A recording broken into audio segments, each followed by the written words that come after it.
quel est le nouveau type d'infrastructure dont le marché pourrait avoir besoin.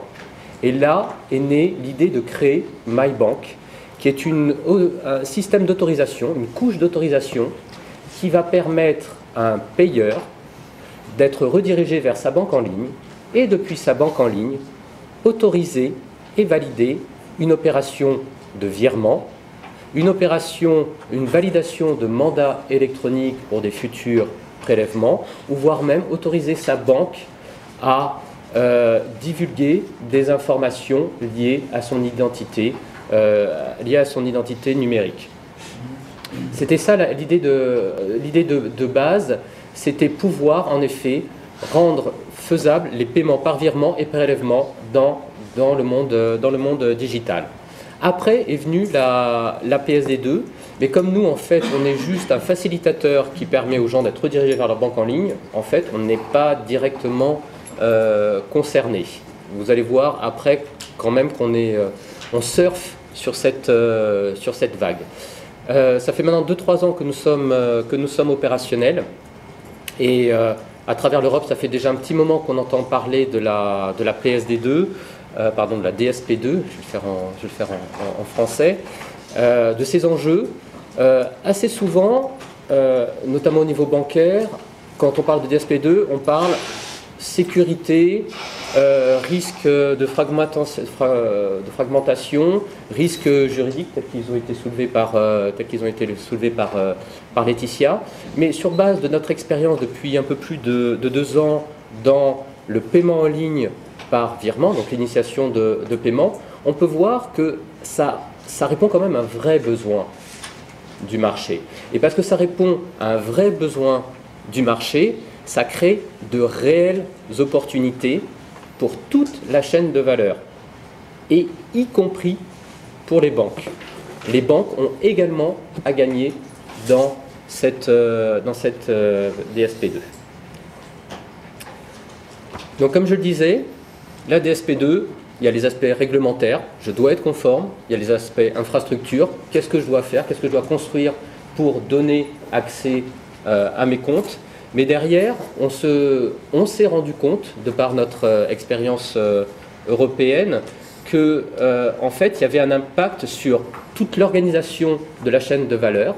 Il y avait un impact également sur les fonctionnalités, sur l'expérience client, sur la valeur du paiement, toute la valeur ajoutée qui pouvait être construite autour du paiement, et également sur le rôle des banques. Et une fois encore, je le répète, cet impact sur le rôle des banques n'est pas forcément que négatif.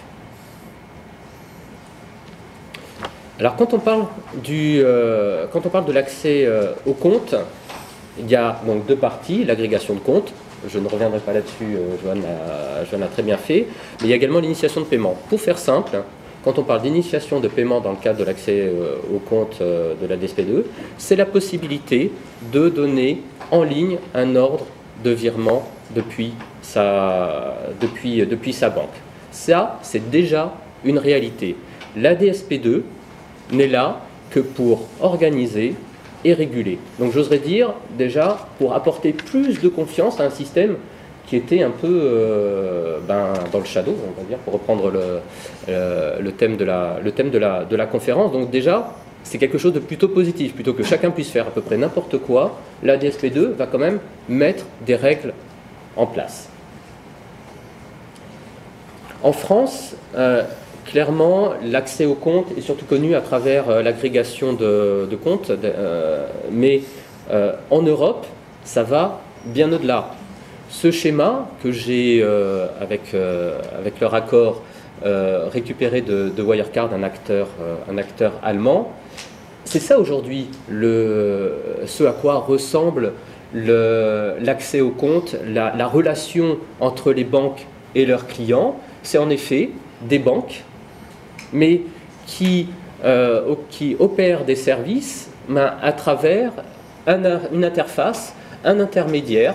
Et là, vous avez toute une liste de ces intermédiaires qui peuvent être actifs sur l'agrégation de comptes ou sur l'initiation de paiement. Et ce n'est pas négligeable, c'est une vraie réalité. Quand on regarde Sofort en Allemagne, c'est 30% des paiements en ligne. iDeal, aux Pays-Bas, c'est entre 60 et 70% des paiements en ligne. C'est là, ça existe. Et si ça existe, et si ça a un tel succès aujourd'hui, c'est que, dans certains pays, c'est que ça répond à un besoin. Je disais que ça allait avoir un impact sur la chaîne de la relation client. Vous avez pu le voir déjà dans le cadre du slide précédent. Mais concrètement, aujourd'hui, souvent, on résume les activités bancaires et la relation entre un client et sa banque, entre un client qui utilise les interfaces bancaires pour faire des opérations avec sa banque en direct. Eh bien, avec la DSP2, on aura un client qui utilisera une interface client fournie par une société X ou Y, qui va s'appuyer sur un prestataire de service qui aura les licences ad hoc, qui elle-même pourra faire appel à une infrastructure qui lui permettra de faciliter l'accès au compte, et en bout de chaîne, la banque opératrice. Donc on pourrait dire, on passe d'une relation bilatérale, un client et sa banque, à 2, 4, 5 étapes dans la chaîne de valeur. On pourrait dire, oh là là, c'est de la complexité, qu'est-ce qu'on a à gagner dans ce genre de choses? Eh bien déjà, l'initiation de paiement, ça permet d'offrir des nouvelles expériences de paiement, non seulement aux payeurs, mais également aux payés. Quand on parle d'initiation de paiement, je vais rentrer un peu plus dans le détail. Comme je le disais, c'est la possibilité de payer par virement, en ligne ou depuis un mobile. Ce qui change fondamentalement aujourd'hui, je peux le faire, hein, je peux rentrer l'IBAN de ma grand-mère et lui faire un virement payer ma banque en ligne. Ce qui change fondamentalement les choses avec l'initiation du paiement, c'est que le payé va recevoir la confirmation en temps réel que cet ordre de paiement a été effectué. Il faut se rappeler qu'un ordre de virement SEPA est irrévocable. Donc ça apporte une fiabilité au paiement pour le payé qui est quand même importante. Ensuite, cette expérience se fait sans enregistrement. Je n'ai pas besoin de créer un nouveau compte. Ça se fait depuis ma banque en ligne. Je vais réutiliser ma banque en ligne avec sa propre expérience, ses propres codes d'accès. Je n'ai strictement rien à changer là-dessus. Ça apporte également une couche de confiance dans le sens où, aujourd'hui, notamment en France, quand on parle de paiement en ligne, on pense au paiement carte. Et aujourd'hui, un paiement en carte, c'est donner son numéro de carte à un tiers, qui peut être un marchand. Est-ce que je peux faire confiance à ce marchand pour conserver mon numéro de carte? Il y a un vrai problème de confiance là-dessus. Dans le cadre de l'initiation de paiement par virement, ce problème de confiance peut être résolu. Alors, sur l'expérience client, si on rentre un peu plus dans le détail, il y a deux grands types d'expérience client. Il s'agit toujours de faire un virement depuis sa banque en ligne ou depuis sa banque pour virement. Mais pour cette expérience, en fait, il y a deux grandes approches. La première, qui est celle de MyBank ou d'iDeal aux Pays-Bas, EPS en Autriche ou Giropay en Allemagne, c'est de ramener la personne dans sa propre banque en ligne. MyBank ne voit pas passer les transactions. MyBank permet juste à un payeur d'être envoyé sur sa propre banque en ligne, vraiment celle de la banque, pas la nôtre. Ça, c'est la première méthode. La deuxième méthode, qui est, on va dire, un peu plus agressive pour les banques, qui est supportée par des solutions allemandes telles que Sofort ou scandinaves telles que Strassli, c'est de dire, donnez-moi vos codes d'accès à votre banque et je vais faire l'opération à votre place. On est là avec un vrai interfaçage entre le client et sa banque. J'ai découvert récemment le terme anglais de scrapping qui a l'air de qualifier cette expérience. Et ça marche. Il y a une vraie utilisation. Et il y a une vraie utilisation parce que ça répond à un vrai besoin. Il y a une vraie utilisation parce que ça apporte une valeur ajoutée réelle au paiement. La première couche de valeur ajoutée est liée à l'interface client.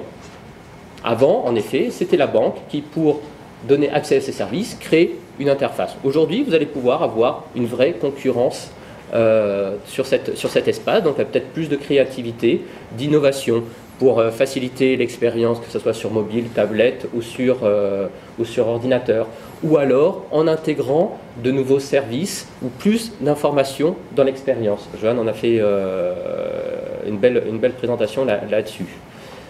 Ce qu'apporte également le virement en ligne, c'est une vraie rationalisation du processus de paiement. La carte est un bon moyen de paiement. La carte est efficace, dans une certaine limite. Pour le paiement en ligne, la carte a des limites. Aujourd'hui, on essaye de répondre à ces limites en fiabilisant la carte, en le sécurisant au sein d'un wallet. La carte, le wallet, vont ensuite être protégés dans une conformité à PCI DSS. Tout ça, c'est bien, ça fonctionne, seulement ce sont des couches de coûts et de complexité additionnelles. Quand on parle de virement en ligne, c'est tout simple, c'est un compte bancaire qui envoie de l'argent vers un autre compte bancaire. L'autre point déterminant, c'est la lutte contre la fraude. Une fois encore, la carte fonctionne bien. Là, les wallets et ainsi de suite répondent à une grosse problématique de fraude en ligne à la carte, mais aujourd'hui, les chiffres restent préoccupants. Le virement en ligne, aujourd'hui, quand on prend l'exemple d'acteurs tels que Ideal, Sofort et ainsi de suite, là, ou même de par notre propre expérience, on traite plus de 3 millions d'euros de flux par jour, on a fait 650 millions d'euros sur l'année 2015, on a eu 0 fraude. Donc on résout là une vraie problématique, un vrai besoin marché. Et la dernière chose où on va améliorer le processus en tant que tel, c'est tout ce qui est lié à la lutte anti-blanchiment et lutte antiterroriste. Quand vous faites un virement en ligne, ça passe par une authentification forte du payeur. Ça passe par une validation de l'origine des fonds par la banque émettrice. Le paiement est tracé.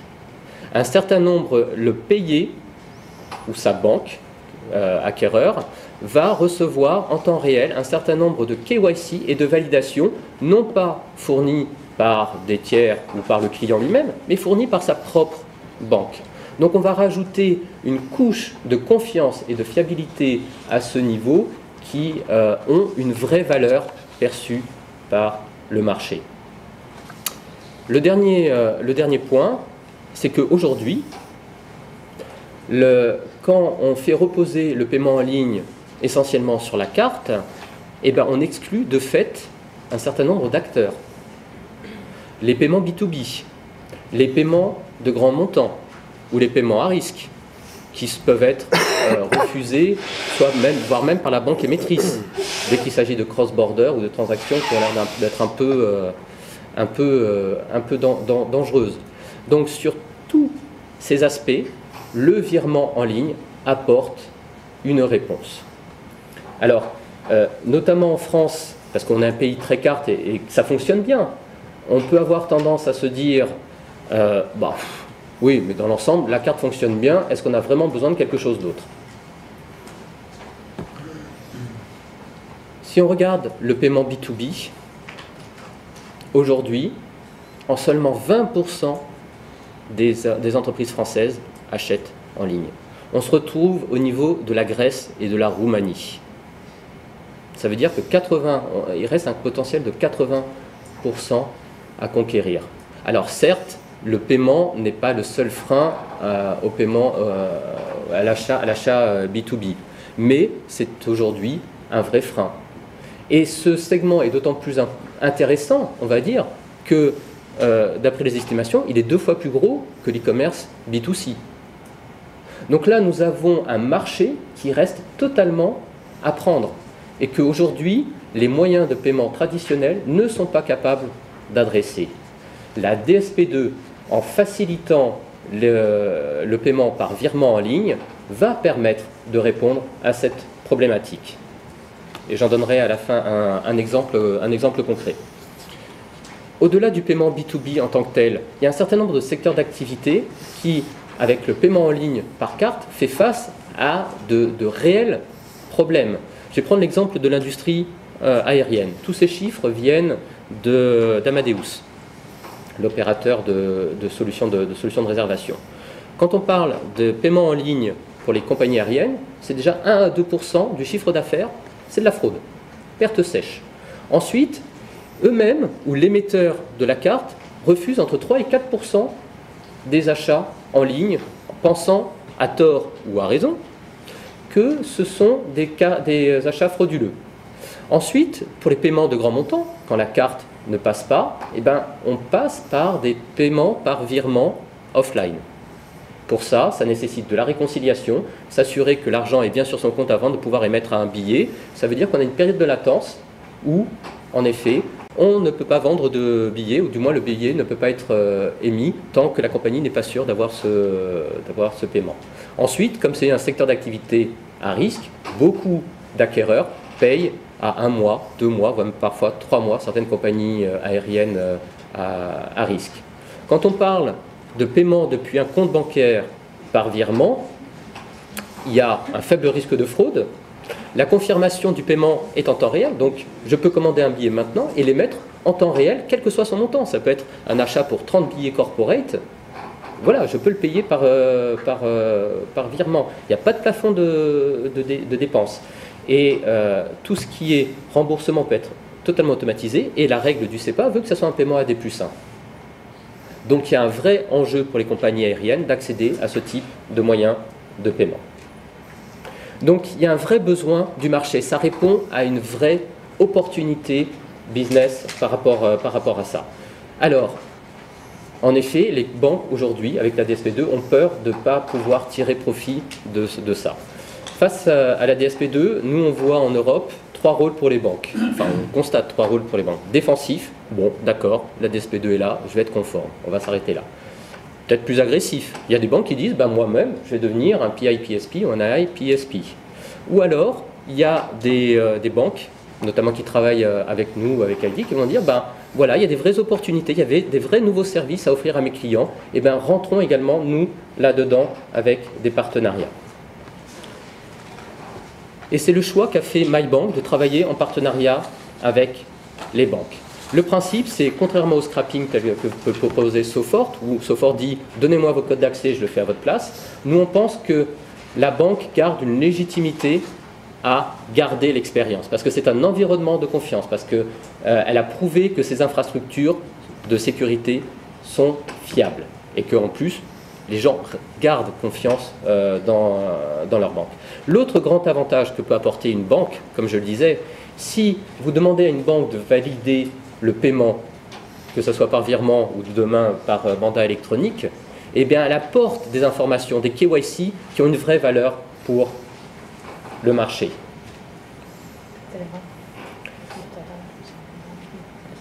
Alors, je vais finir juste par un exemple pour vous montrer concrètement toute la valeur ajoutée que peut créer le paiement par virement en ligne. Mercedes. Ils ont fait avec nous un pilote sur 15 jours en décembre.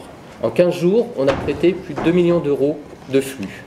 Et ce succès est lié au fait, tout simplement, qu'on résout une grosse problématique de gestion de la commande entre un concessionnaire et l'usine de fabrication.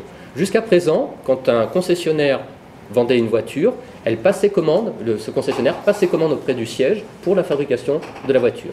Donc, et la fabrication n'était lancée que quand Mercedes avait l'assurance que l'argent était sur son compte. Ça prenait 7 à 10 jours, ça nécessitait des réconciliations manuelles qui étaient complexes, du temps et de l'argent. Aujourd'hui, avec ce qu'a démontré le pilote, c'est qu'en utilisant MyBank, je vais sur l'intranet Mercedes, je commande ma voiture avec toutes les options et à la fin, je fais un virement en ligne et en temps réel, depuis la banque en ligne, je confirme ce virement et Mercedes en temps réel a la confirmation. La réconciliation est automatisée et ils savent qu'ils auront l'argent à D+1. La fabrication est lancée en temps réel. On gagne 7 à 10 jours avec un impact sur la trésorerie, un impact sur les stocks et un impact sur la trésorerie client, parce que le client est bien content de recevoir sa belle Mercedes 7 jours, 7 à 10 jours plus tôt. Donc voilà, donc au-delà de tous les aspects réglementaires et de risques, de désintermédiation pour les banques, il faut considérer que la DSP2 va promouvoir de nouvelles expériences de paiement, notamment grâce au virement, et que cette expérience de paiement résout des vrais problèmes aujourd'hui, des vrais besoins pour le marché. Et donc, c'est des vraies opportunités pour l'ensemble des acteurs, y compris les banques, qui peuvent apporter la fiabilité, la confiance et un certain nombre d'informations KYC à tous les utilisateurs de la chaîne. Merci bien.